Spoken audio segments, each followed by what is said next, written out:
the way the lyrics lay on the page. Wait till you hear what the album got to say. Oh right, I still haven't released an album yet. Killing these rodents and now in the depth of the night. Intercepting the vibe, intellectual mind.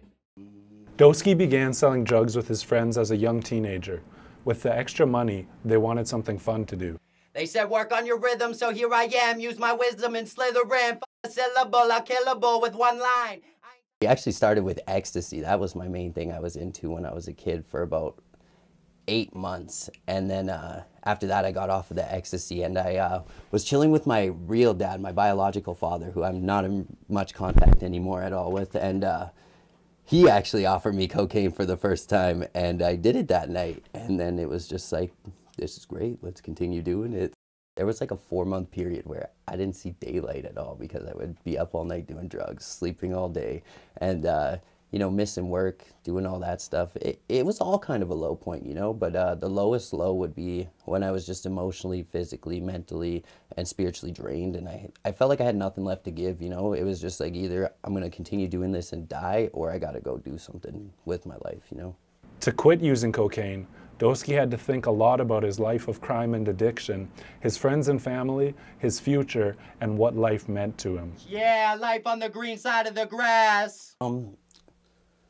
I was just, that's a hard one for me because I think about that a lot. A lot of it was, at the time, me and my buddy were selling drugs, and he was on the run from the police, and the police had caught him.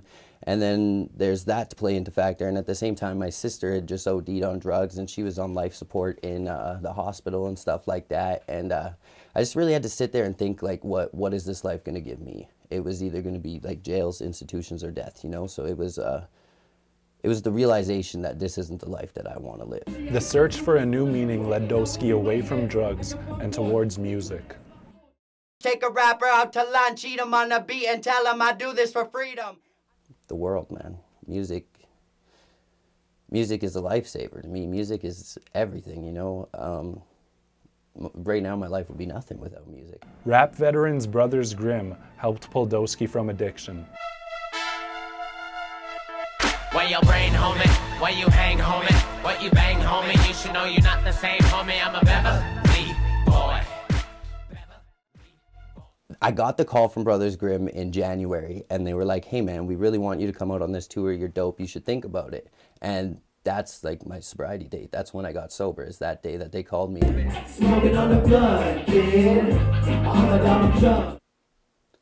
I'd say music is a part of the reason why I'm on earth, and another part is just to tell people, you know, to show people the sobriety is possible. Just kind of do stuff like that, you know, go talk to the kids, show the kids that they don't have to fuck up like I did and whatnot, you know. Dan Sherven, South Prairie News, Regina.